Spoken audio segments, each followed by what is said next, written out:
Hello, you're listening to the Mobile Youth Show with Graham Brown from Mobile Youth. Today I'm joined by, as ever, my research manager, Fredie Benjamin. Fredie, how are you doing?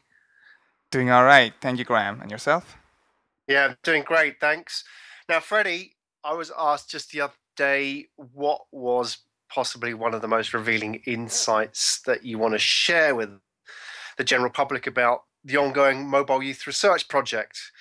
And I kind of felt that I needed you to help answer that question because you are the man on the ground who is actively communicating with young people. And, in particular, I was remembering a project that you were involved in for a client. We can't sort of talk about the client, but we can talk about the project in the US.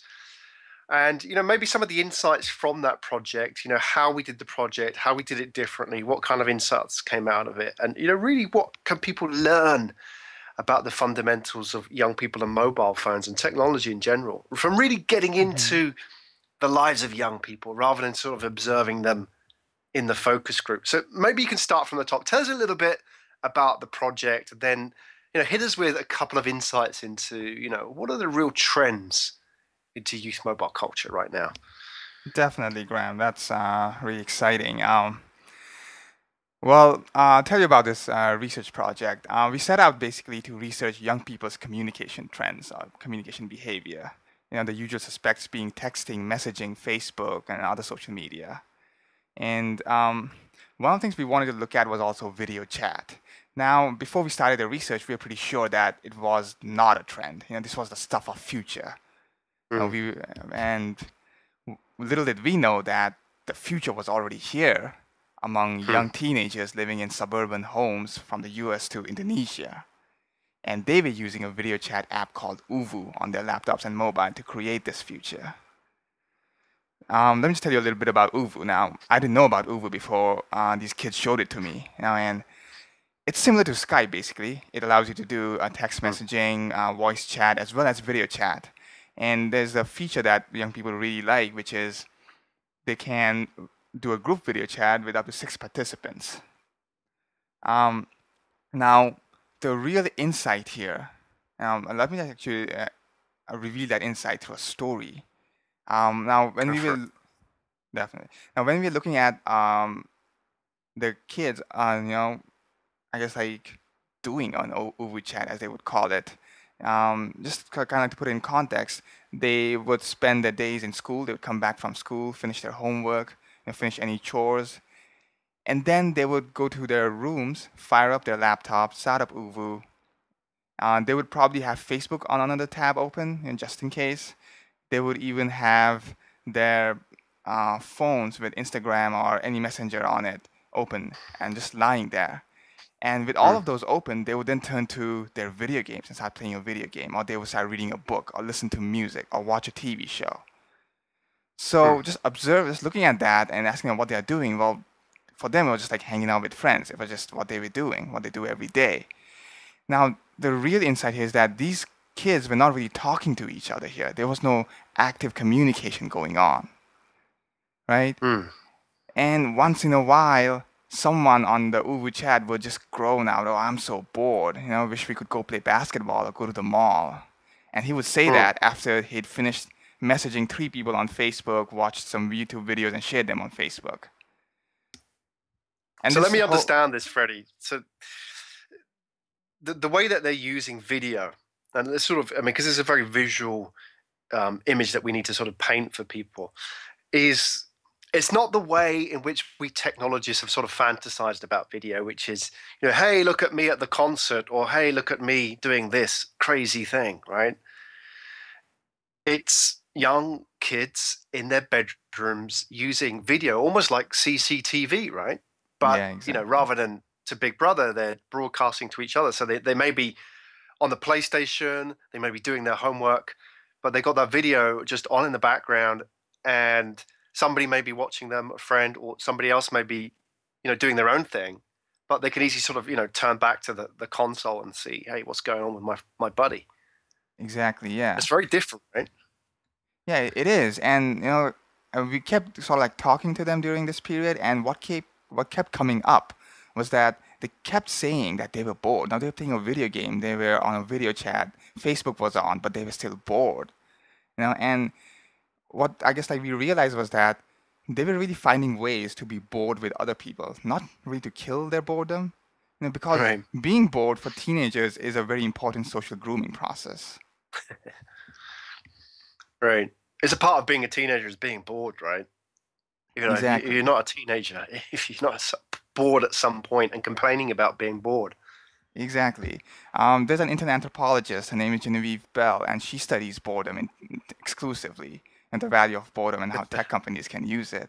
And there was a TED talk she gave, and she said this thing where 1 billion apps have been downloaded from the Apple App Store.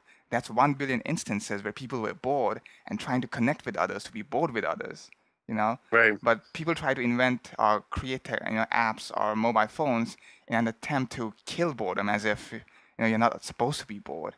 But really, what Mm. you should be doing is helping people be bored with each other. So our colleague at Mobile Youth, Gani Kunto, who runs the Youth Marketing Academy, talks about the analogy of the gorilla in the zoo. Now, when we sort of imagine a gorilla, you tend to see, you think of the gorilla running around, beating his chest, throwing bananas, doing tricks, and so on. And that tends to be how we view animals or any kind Mhm. of, living species. It's very active. And that's how we view young people when they use video. It tends to be a very active thing. We sort of fantasize about, hey, look, I'm here. But in reality, if you go to see the gorilla in the zoo, what's he doing? He's sort of hanging out, doing nothing. And I'm sure pretty much 90% of the time, a gorilla just sits on his ass, just eating bananas or just Yeah, picking fleas or ticks out of each other's manes. So I exactly. guess that's the reality of animals, right? And we kind of expect them to be active, but 90% of their communication and their activity is very passive. But it's not. I want to get to the bottom of it. Does that mean it's meaningless? Does it mean it's somehow boring, no purpose? Definitely not. I mean, I said being bored with others is a very important social grooming process, and that's kind of like what we do in the offline world. What everyone does in the offline world to create meaningful relationships. If you Mm. can just hang out with your friends and not do anything, that probably means you have a very comfortable relationship with that person. And really, that's Mm. what people are trying to build, rather than have an active relationship online.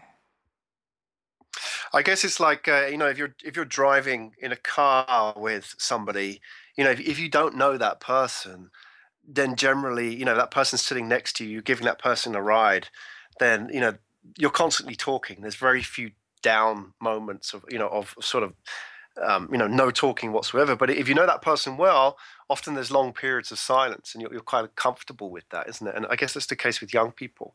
There are long periods of silence where nothing is said, but a lot is communicated. And I think Exactly. we tend to miss that, don't we? As technologists, we tend to only see what's obvious rather Yep. than these sort of hidden messages that take place, beyond what's visible. No, definitely. And even in marketing, we try to portray the customer as someone who's always happy, and especially a young Yeah. customer, and always smiling, always doing things like snowboarding or skateboarding or jumping off a Yeah. plane or something exciting all the time. But that's not really what young people do. They just sit in their bedrooms.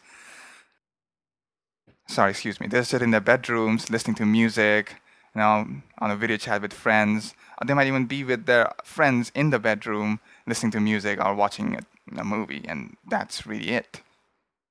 And then the parent walks in and looks at them and thinks, what are you lot doing? Why aren't you outside? They're sort of sitting there just hanging out. And parents, we don't really understand because it's sort of it's beyond us, this sort of passive hanging out. Okay, it's very interesting. And I think, what are the implications for technologists is, developing products.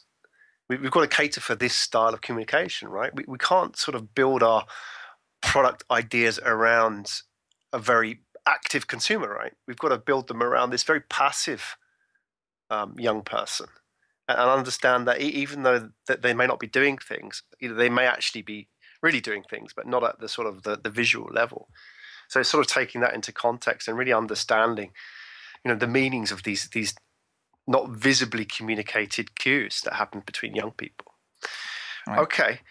Fredie, very insightful. Thank you very much. That's really sort of challenged what we know about young people. And I think really sort of given us a different perspective as to how we can interpret how they behave. And I think you get it, right? As you say, you look at how we portray young people in marketing and advertising. Exactly. And you start to see, the kids on the skateboards high-fiving, right?